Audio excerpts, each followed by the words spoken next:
History में जो है, जो नोट्स हमारा है ये नोट्स टीजीटी, एलटी, जीआईसी तक के चीज़ों को कवर करने के पर्पज़ से बना हुआ है। तो इसमें हम उतनी चीज़ों को जो है एम्फसाइज़ करते हुए चलेंगे, जितनी हमारी टीजीटी के लिए ज़्यादा इम्पोर्टेंट है। बाकी नोट्स है पीडीएफ जिसके पास रहेगा, देख सकते हैं। लेकिन हम उन चीज़ों को ज़्यादा यहाँ पर एम्फसाइज़ करते हुए चल रहे हैं, जो हमारी टीजीटी के लिए ज़्यादा इम्पोर्टेंट हैं। इनमें सबसे पहली चीज़ तो एक यही है कि जो एज है हमारी लिटरेचर की या लिटरेरी हिस्ट्री की, ये एज की क्रोनोलॉजी हमें पता होनी चाहिए।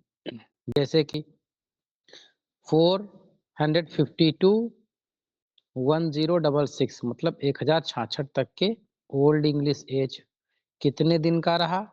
616 साल का लगभग ये माना जाता है। ये फिलहाल नोन माना जाता है, हालाँकि इसके है पहले की भी एज 450 के पहले का भी है, लेकिन वहाँ पर जो लिटरेचर का फ़ील्ड रहा है वो बहुत ज़्यादा मतलब प्यूरिफाइड नहीं रहा। इक्का-दुक्का चीज़ें मिली, ज़्यादा कोई लिखित रिकॉर्ड मिलता नहीं उसका। 1066 से 1500 तक के मिडिल इंग्लिश एज कहलाता है। मिडिल इंग्लिश एज जो है लगभग 434 साल तक के बीच का काल माना जाता है। फिर इसके बाद आता है 1500 से 1660 तक के, ये जो है रेनेसां पीरियड माना जाता है। रेनेसां पीरियड को जो है 4 पार्ट में बाँट करके हम स्टडी करते हैं। पहला जो है इसमें एलिज़ाबेथन एज आता है।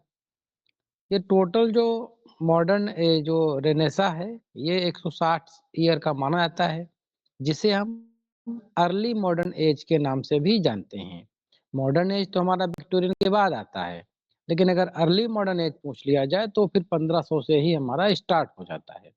अब इसको जो है अगर हम 4 भागों में बाँट के इसको देखते हैं, तो पहला इसका आता है 1558 से 1603 तक एलिज़ाबेथन एज, 1603 से 1625 तक जैकोबियन एज, 1625 से 1649 तक कैरोलाइन एज और 1649 से 1660 तक के एक Commonwealth period, Cromwell period, Puritan interregnum period या फिर उस समय पार्लियामेंट का राज का टाइम माना जाता है। इस समय कोई मोनार्क नहीं होता है।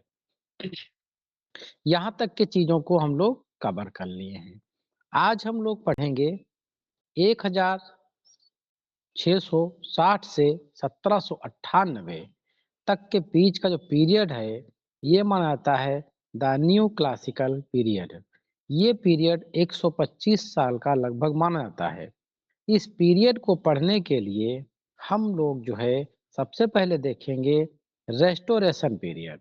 रेस्टोरेशन या एज ऑफ ड्राइडन, जिसे जो है हम 1660 से 1700 के करीब में इस पीरियड को जो है माना जाता है। दूसरा एज है हमारा एज ऑफ पॉप, जिसे हम ऑगस्टन एज के नाम से भी जानते हैं। ये 1700 से 1745 तक माना जाता है।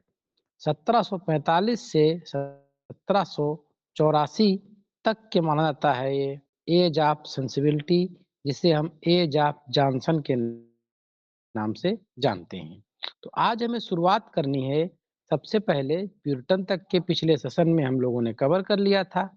आज हम नियो क्लासिकल एज का जो है यहाँ से शुरुआत करेंगे। तो चलते हैं नियो क्लासिकल एज जो है देखते हैं कि न्यू क्लासिकल एज के फीचर क्या हैं, न्यू क्लासिकल एज के लिए इम्पोर्टेंट राइटर कौन-कौन से हैं और उस पीरियड में कौन-कौन से जो है मोनार्क रहते हैं और उस समय के लिटरेरी डिवाइसेस सबसे बढ़िया कौन-कौन सी यूज़ की जा रही थी और उस समय के जो कंटेम्परेरी राइटर रहे या उस समय जो राइटर हमारे टीजीटी और पीजीटी में प्रिस्क्राइब्ड हैं, उनको थोड़ा जो है हम ज़्यादा एम्फसाइज़ करते हुए आगे बढ़ेंगे। तो सबसे पहले हम देखते हैं इसका ओवरव्यू कि जो वो है हमारी न्यू क्लासिकल एज है, उसको हम पूरा एक होल यूनिवर्स में पहले यूनिवर्सली देखेंगे। उसको हम कैटेगराइज़ करके जो है हम बाद में देखेंगे। तो ये आ गया हमारा new classical period. New classical period जैसा कि नाम से ही लगता है कि कुछ नया है। अच्छा, नया होगा क्या? तो होगा क्या नया? क्लासिकल होगा। जो क्लासिकल चीजें थी उनको नए सिरे से जो है लॉन्च करना या उनका जो है रिवाइवल करना, इस एज की एक प्रमुख विशेषता मानी जाती है। ये दो चीजों से बना है, एक तो नियो मीन्स न्यू, और यहाँ पर रिवाइव की जाती हैं क्या चीज? क्लासिकल चीजें।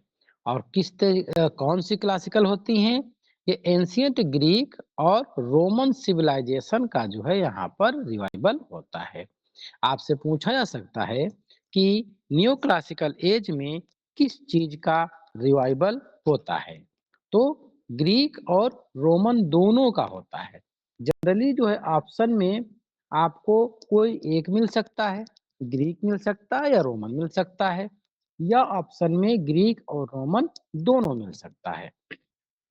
न्यू क्लासिकल पीरियड 160 से 1798, मतलब 1660 to 1798, also known as the Enlightenment era।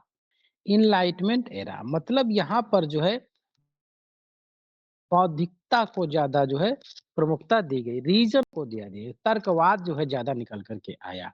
Culture and intellectual movement the emerge in Europe in 18th century. 18th century का एक अच्छा खासा एक फेमस मूवमेंट माना जाता है।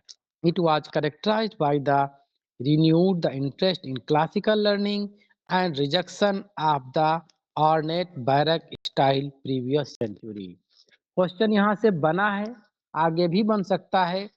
एक क्वेश्चन आपको मिला होगा कि कौन सा जैसे रोमांटिक एज का मिला है, तो रोमांटिक एज जो है किसके अगेंस्ट जो है आता है? तो नियो क्लासिकल के अगेंस्ट आता है। अब नियो क्लासिकल जो है किसके अगेंस्ट आता है? ऑर्नामेंटल और जो बढ़ा चढ़ा करके चीजें या बनावटी चीजें जो ज्यादा दिखाई जाती थी, तो उनको जो है लिटरेचर से जो है इसने फायर कर दिया। कहा कि भैया जो है मॉरलिटी की, वास्तविकता की, जो जीवन से संबंधित चीजें हैं लिटरेचर में वही डिपिक्ट की जानी चाहिए। तो ये ध्यान रखना कि ये किसको रिजेक्ट करता है? ऑर्नामेंटल लिटरेचर, बैरक स्टाइल, जो प्रीवियस सेंचुरी मतलब जैकोबियन एज वगैरह में जो चीजें से जॉन मिल्टन वगैरह काफी ऑर्नामेंटल या फिर बैरक स्टाइल्स यूज करी हैं अपने वर्क में, उस चीज को इन्होंने रिजेक्ट कर दिया। देखते हैं इस एज का जो है हम तीन भागों में बांटते हैं। एक तो रेस्टोरेशन, जो पहले ही बात कर चुके हैं अभी हम, 60 से 1700 तक। दूसरा एज ऑफ पॉप या अगस्टन एज 1700 से 1745 तक। और तीसरा एज ऑफ सेंसिबिलिटी। और इसमें सबसे पहले हम देखते हैं, अभी तो ऑल राउंड देख रहे हैं इसका जो है, और इसके बाद जो है हम इनका अलग अलग देखेंगे। इस पीरियड जो सबसे फेमस रूलर रूरल रहे हैं, जो समय मोनार्क रहे हैं, उसमें जो है चार्ल्स सेकंड जो 60 में आते ही रेस्टोरेशन इन्हीं के साथ में होता है। तो 1660 से 85 तक के इनका कार्यकाल या इनका जो है रूलिंग मानी जाती है। और फिर इसके बाद जो है इन्हीं के जो भाई होते हैं, जेम्स सेकंड, ये आ जाते हैं 1685 से 1688 तक के। ये जो है कैथोलिक फेथ के थे। तो इनका जो है जनता ज़्यादा जो है इनको हज़म नहीं कर पा रही थी, क्योंकि ये जनता उस समय कैथोलिकवाद के ज़्यादा पक्ष में नहीं थी। तो परिणाम ये होता है कि इनके खिलाफ जो है रेवोल्यूशन हो जाता है, और रिजल्ट आता है ग्लोरियस रेवोल्यूशन ऑफ 1688। ये जो है एक इनके अगेंस्ट होता है। हालांकि माना जाता है कि इस ग्लोरियस रेवोल्यूशन के पीछे जो है इन्हीं का हाथ था, लेकिन इसका कोई तथ्य, प्रमाणिक तथ्य नहीं मिलता है।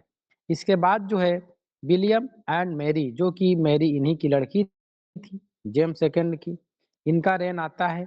और इनका एक जॉइंट मोनार्क आता है। इनके हस्बैंड विलियम थर्ड होते हैं, और ये दोनों लोग मिल करके 1689 से 1702 तक इंग्लैंड पर राज करते हैं। ये जो है जॉइंट मोनार्क के साथ में जो है ये जो न्यू क्लासिकल लिटरेचर था इसको डेवलपमेंट करने में काफी सहयोग देते हैं।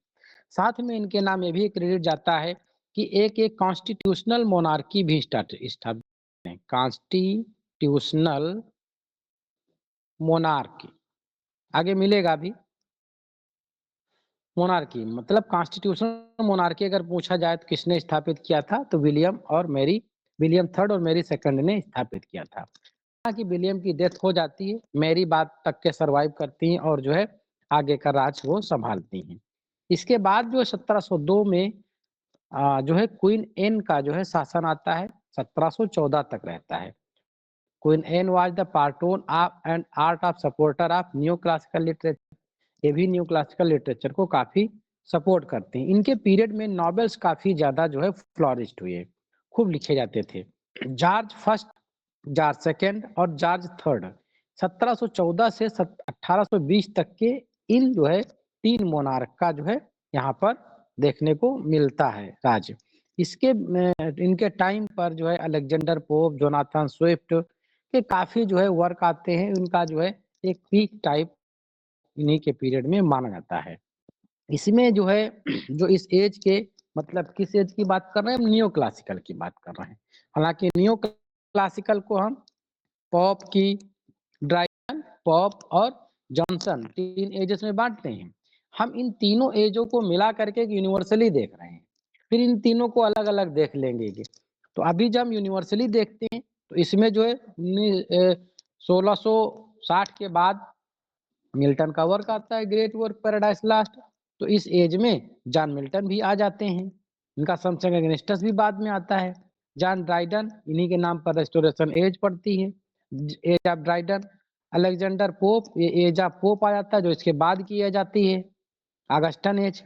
और फिर जो है जोनाथन स्विफ्ट है, सैमुअल जॉनसन है, इनके नाम पर सेंसिबिलिटी पड़ती है। ये जो है किसके, ये टोटल ये न्यू क्लासिकल राइटर हैं। तो ये जानना इसलिए जरूरी है कि ये जो है किस एज से कौन राइटर बिलोंग करता है। अगर हिस्ट्री में ऐसे क्वेश्चन बना दे कि चार ऑप्शन दे करके कि एक ऑड छाटिए, एक ऑड जो है फाइंड आउट करिए, तो तीन चार नाम आपको जरूर पता होने चाहिए किस एज से है, तो उस तरह के क्वेश्चन करने में आपको सहयोग मिलेगा। Joseph Addison and Richard Steele, LT में आपको जो है इनका टेटलर और वो स्पेक्टेटर्स खूब पढ़ने को मिलेगा अच्छे से। डेनियल डेफो, इनको जो है 18th सेंचुरी का जो है जर्नलिस्ट भी माना जाता है, ये भी क्वेश्चन आपने देखा होगा। सैमुअल रिचर्डसन, इनका पामेला बहुत फेमस है, क्लेरिसा। और जो आते हैं आपके विलियम कांग्रियू, इन्होंने कॉमेडी ऑफ मैनर को काफी फ्लोरिस्ट किया, इनके नाम से ही इसको पॉपुलराइज किया है, नाम इनका अच्छे से जुड़ा हुआ है, उससे जो है आगे पढ़ेंगे हम। John Gay, Laurence Sterne, just Oliver Goldsmith, famous नाम है, जो है द विकार ऑफ वेकफील्ड, इनका काफी फेमस आया है। और हेनरी फील्डिंग, टॉम जोन्स और जोसेफ एंड्रयूज, ये भी काफी इनके फेमस वर्क हैं। ये जानते रहिए कि किस एज के बिलोंग करते हैं। एडवर्ड गिब्बन, कई काफी कमेंट इनके आते हैं। और क्रिस्टोफर स्मार्ट हैं ये जो है हम किसकी बात कर रहे हैं, नियो क्लासिकल। नियो क्लासिकल का मतलब 1660 से जब स्टार्ट होता है और एज ऑफ सेंसिबिलिटी मतलब 1785 या 98 तक के चीजें चलती हैं। यहाँ तक के हम तीन भागों में इसको देखते हैं, age of Dryden, age of Pope, age of Johnson. इन तीनों को मिला करके जो हमने देखा, ये इतने राइटर हैं जो इस एज से बिलोंग करते हैं। इस एज में जो है नियो क्लासिकल कंसीट का जो है अच्छा इस्तेमाल किया जाता था, जैसे कि अलेक्जेंडर पोप का जो है रेपा लुक्रीज है। और आपको देखने को मिलेगा इनका जो डिकोरम, डिकोरम का मतलब होता है पैरलिज्म। पैरेललिज्म पहले देख लो। पैरेललिज्म का मतलब होता है जब पैरेलल कोई सेंटेंस एक साथ में चीजें रखी जाती है। जैसे कि इनका एक एग्जांपल आपको देखने को मिल जाएगा, to eat his human forgive is divine. हालांकि एंटीथेसिस में मिलता है, एनएसआर क्रिटिसिज्म का ये सेंटेंस है, काफी फेमस एग्जांपल के रूप में आता है। तो एक तरह की राइमिंग बना करके उसी से मिलती जुलती लाइनों को एक साथ में लिखना, जैसे कपलेट लिखा जाता था, उस तरह से जो है चीजों को लिखने का चलन था, पैरेललिज्म था यहाँ पर। डिकोरम मतलब चीजें जो है बढ़िया ऑर्नामेंटल बढ़ा चढ़ा करके चीजों को एग्जैजरेटेड चीजें कर देना, ये होता था। तो ये हो गया आपका कौन सा, नियो क्लासिकल एज का एक यूनिवर्सल आउटलुक हमारा हो गया। अब हम बात करते हैं न्यू क्लासिकल की जो पहली एज है हमारी, वो है रेस्टोरेशन पीरियड। रेस्टोरेशन पीरियड जो कि 1660 से 1700 तक के मानी जाती है। इसका जो है लिटरेचर जो होता है ये रेनेसा के बाद जो है या रेनेसा की झलक यहाँ पर देखने को मिलती है कई वर्क में आपको। New classical period begins first the restoration period it's also known as a Dryden, क्योंकि इस एज के रेस्टोरेशन पीरियड के सबसे जो मतलब फेमस या उस समय के महत्वपूर्ण राइटर थे वो ड्राइडन थे। इसीलिए इनके नाम से जो है ये एज ऑफ ड्राइडन पड़ गया। During the Restoration period, England experienced the significant culture, artistic, political changes काफी यहाँ पर देखने को मिलते हैं। यहाँ पर जो है आपको रेस्टोरेशन कॉमेडी देखने को मिलती है। रेस्टोरेशन कॉमेडी मतलब एक ऐसा जो है कॉमेडी वर्क जिसमें सोफेस्टिकेटेड फैमिली को दिखाया जाता है, हाईली विटी कैरेक्टर दिखाए जाते हैं, विटी डायलॉग होते हैं, फैशन दिखाया जाता है, उस समय का कंटेम्प्रेरी जो फैशन होता है हाईएस्ट वो दिखाया जाता है। और जो उसके मतलब जितने भी कैरेक्टर होते हैं चाहे माइनर हो चाहे मेजर हो, वो कोई कॉमन पीपल नहीं होते हैं, जनरली जो है वो स्पेशल लोग होते हैं समाज के उस समय के। ऐसे वर्क जो है उस समय खूब लिखे जाते रहे।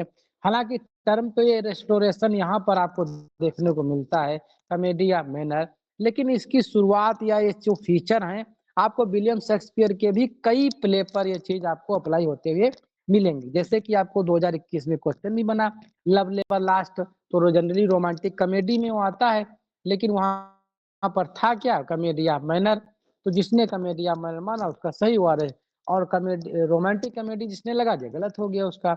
अच्छा, ये जो कॉमेडी या मैनर या रेस्टोरेशन कॉमेडी इनका मच अडो अबाउट नथिंग भी माना जाता है। किसका? विलियम शेक्सपियर का। तो 2-3 वर्क ऐसे हैं जो टर्म भले बाद में कई कॉइन किए गए, कुछ जो है 19th सेंचुरी में टर्म आए और 20th सेंचुरी में टर्म आए, लेकिन जो उनके फीचर हैं अगर वो पहले के राइटर पर वो अप्लाई होते हैं तो उस वर्क को उस कैटेगरी में रखा जाता है। इस चीज को भी हमें ध्यान रखने की जरूरत है। इसमें जो राइटर थे जॉन ड्राइडन तो प्रमुख थे ही, और सैमुअल पिप्स एंड जॉन लॉक्स। जैसे अब इस टाइम पर जो है रॉयल सोसाइटी काफी फेमस थी, क्रेज था, जो बड़े बड़े सोफिस्टिकेटेड लोग होते थे रॉयल सोसाइटी के जो है मेंबर होते थे और उनको जो अच्छा जेंटलमैन की श्रेणी में रखा जाता था। James second ascend the throne 1685, he became unpopular with in 3 years. 3 साल में ही उनका जो है जनता में उनकी पॉपुलैरिटी डाउन हो जाती है। इस एज में जो है न्यू क्लासिसिज्म का जो है उदय होता है। इमिटेशन ऑफ एंशियंट मास्टर्स, जो पुराने पौराणिक राइटर्स थे उनको इमिटेट किया जाता है, नकल की जाती है। Latin writers for guidance for inspiration, Latin writer का भी यहाँ पर काफी प्रभाव देखने को मिलता है। Imitation of French masters, French का भी प्रभाव देखने को मिलता है। Restoration literature is realistic, realism and formalism, formally चीजों को देखने को मिलता है, व्यवहारिक चीजें बहुत कम देखने को मिलती हैं। और यही ज्यादा जो फॉर्मलिज्म है इससे लोग परेशान होकर के ये आता है रूसो की जो है शैली सामने बढ़ने लगती है, जो कि लेके आते हैं विलियम वर्ड्सवर्थ, जो कि कहलाता है रोमांटिसिज्म। तो ये इसी सब जो फॉर्मलिज्म था, जो मॉरलिटी थी, जो ज्यादा बहुत ज्यादा सोफिस्टिसिज्म था, उसके अगेंस्ट जो है रोमांटिक एज जो है आगे बढ़ती है, जो कि हम आगे पढ़ने वाले हैं। It was very much concern with life in London with details dressed fashions manners the early restoration wrist. जैसे कि अभी कोई आपके पड़ोस में हो तो हमेशा जो है प्रेस करके कपड़े पहन के निकलता हो, मतलब खेत भी जाता हो तो बढ़िया नील लगी हुई तौलिया और जो है पैंट शर्ट बढ़िया हो के जो है क्रीम पाउडर लगा करके तब वो खेत जाता हो। तो फिर ऐसा जो है एक सोसाइटी ही उस समय की इंग्लैंड की बन गई कि जो जितने भी वेल मैनर्ड थे वो सब इसी वेशभूषा में रहने लगे। तो विलियम वर्ड्सवर्थ बोले कि यार ये तो चीजें हर व्यक्ति के बस की बात नहीं है, तो उन्होंने कॉमन पीपल को जो है एड्रेस करना स्टार्ट कर दिया अपने राइटिंग में। विलियम जे लॉन्ग ऑब्जर्व करते हैं साथ to paint realistic pictures of the corrupt court and society and emphasize vice rather than virtue as the court's law apply without interest moral significance. Poetry restored period formal intellectuals and realistic. यहाँ पर जो है काफ़ी बौद्धिकता poetry में देखने को आपको मिलती है।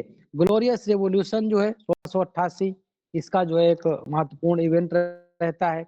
William and Orange and his wife Mary, William of Orange and his wife जो है ये जेम्स के बाद जो है ये शासन करते हैं, जो कि ये डॉटर होती हैं किसकी, जेम्स सेकंड की। इनके द्वारा ही स्टेब्लिश किया जाता है क्या, कॉन्स्टिट्यूशनल मोनार्की, जो कि हम पहले ही बता चुके हैं। And pass the bill of rights, ये भी पूछा जा सकता है बिल ऑफ राइट्स कब आता है, 1689। उसका जो है प्राथमिक सिम्टम्स जो है विलियम ऑफ ऑरेंज और उनकी वाइफ मैरी से देखने को मिलने लगता है। इस पीरियड के जो है जो रूल क्लासिकल मतलब जो है एज ऑफ सेंसिबिलिटी तक, लेकिन अब हम देख रहे हैं ओनली रेस्टोरेशन पीरियड के कौन-कौन से मोनार्क रहे हैं। तो चार्ल्स सेकंड के तो साथ शुरुआत ही होती है दोबारा से, तो चार्ल्स सेकंड हो गए। फिर इसके बाद इनके भाई जो है जेम्स सेकंड आ जाते हैं 85 से 1688। 1688 इनका जो है मोनार्क का एंड और ग्लोरियस रिवॉल्यूशन दोनों एक ही डेट है। ये आसान हो सकता है याद करने के लिए। और फिर इसके बाद जो है जेम्स सेकंड की जो है डॉटर आती है मैरी और उनके हस्बैंड है विलियम थर्ड। इनका जो है शासन चलता रहता है। ये हम जानते ही हैं, पहले भी पढ़ ही चुके हैं इसको। इसमें चीज़ें कुछ थोड़ा इम्पोर्टेंट चीज़ें ये देखते हैं कि इस एज में कौन-कौन से जनरली राइटर रहे। तो ड्राइडन के नाम से ही एज जानी जाती है, तो यही रहे। इनके वर्क भी हमने यहाँ पर दे रखे हैं इम्पोर्टेंट, पीजीटी, जीआईसी के लिए इम्पोर्टेंट हैं। बाकी ये जानते रहिए टीजीटी में कि ये राइटर किस एज के हैं और उनका जो है क्या योगदान लिटरेचर में रहा है। एंड्रयू मार्वेल, विलियम जो ये जॉन मिल्टन के टाइम के भी रहे हैं, काफ़ी उनको हेल्प करने वाले भी रहे हैं। क्वाइनेस मिस्ट्रेस इनका वर्क आता है और जॉन मिल्टन तो हैं ही हैं। 60 के बाद इनके कई वर्क आते हैं। अब्राहम काउली हैं, मिस्ट्रेस और एना अनारियोटिक्स ये इनका वर्क आता है। थॉमस ओटावे आते हैं इसी एज में, किसमें, रेस्टोरेशन में। प्रोज राइटर में जॉन ड्राइडन रहते हैं, एब्सलम एंड एक्टोफोलियो लिखते हैं, एलेग्री एक आता है इनका। एशियन ड्रामेटिक पोएजी ये काफ़ी महत्वपूर्ण है क्योंकि ये पूछा सकता है कि किस एज का है ये वर्क है, तो रेस्टोरेशन का है। अब ड्राइडन तो देगा नहीं, नहीं तो पकड़ लेंगे आप। अफ्रा बेन आते हैं और नोको आता है इनका, और जॉन बनियान का पिलग्रिम प्रोग्रेस आता है। थॉमस होब्स का जो है लेवियाथन, ये भी आपका इम्पोर्टेंट वर्क हो सकता है हिस्ट्री के पॉइंट ऑफ व्यू से। 1651 में ये आता है। डायरीज और का जो है पीरियड ये माना जाता है। इस पीरियड में काफ़ी डायरीज लिखी गई। There are 2 diaries writers needed the introduce the diaries of Sir John Phipps. इनकी जो है डायरीज काफ़ी महत्वपूर्ण रहती हैं उस समय की, एक इवेंट को दर्शाते हैं इनकी डेली की diaries. Remark for the natural and stylish narrative skills. इस पीरियड में जो है comedy of manners are so known as the anti sentimental comedy, ये अलग से दिमाग में बना के रखिएगा। कॉमेडी ऑफ मैनर क्या होता है? Comedy of manner highest form of comedy by George Meredith, ये नाम याद रखिएगा। जॉर्ज मेरेडिथ, हालांकि विलियम कांग्रिव भी आपको देखने को मिलेगा, लेकिन कांग्रिव ने काफी यूज किया है, उसको जो है पॉपुलराइज किया अपने वर्क में। लेकिन जो इसका थाट आया है वो आया है जॉर्ज मेरेडिथ से। In the idea of comedy, comedy of manner is a genre of comedy. मेरी आवाज आ रही है, स्क्रीन विजिबल है सभी साथियों? यस जी सर, जी yes sir, sir, yes sir. जी चलिए। Comedy of manner is a genre of comedy that satirize the behavior of customs of particular aristocracy family। तो अरिस्टोक्रेट अपर क्लास फैमिली थी, उनको जो फोकस करता था एक प्रकार से सटारिकल चीजें होती थी। चाहे आप लव लेबर लास्ट देख लो, चाहे मच एडो अबाउट नथिंग देख लो, वहां पर भी बेनेडिक्ट एंड बियाट्रिस की बहुत अच्छी अच्छी स्पीचेस आपको देखने को मिलती हैं। और लव लेबर लास्ट में भी वहां पर रोजालिन और जो है बीरोन की स्पीचेस आपको अच्छी देखने को मिलती हैं। यहाँ पर जो है ह्यूमर्स आता होता है इनके जो है राइटिंग्स में, और विटी कैरेक्टर्स होते हैं, डायलॉग अच्छे अच्छे होते हैं, विटी रिमार्क होते हैं, और रिपार्टी के नाम से भी ये चीज जानी जाती है। Comedy of manners include the witty conversation, give in take, consist of the verbal focusing match ridiculous violations of the social convention, decorum of stupid characters। ये सारी चीजें यहाँ पर इसमें दिखाई जाती हैं कॉमेडिया मैनर में। The comedy of manner emerged in late 17th century. अभी पूछा जाता है कि कॉमेडिया मैनर किस एज का जो है या किस सेंचुरी का ये जो है जनरा है जहां पर यूज किया जाता था। And reach the peak of the during Restoration period in England.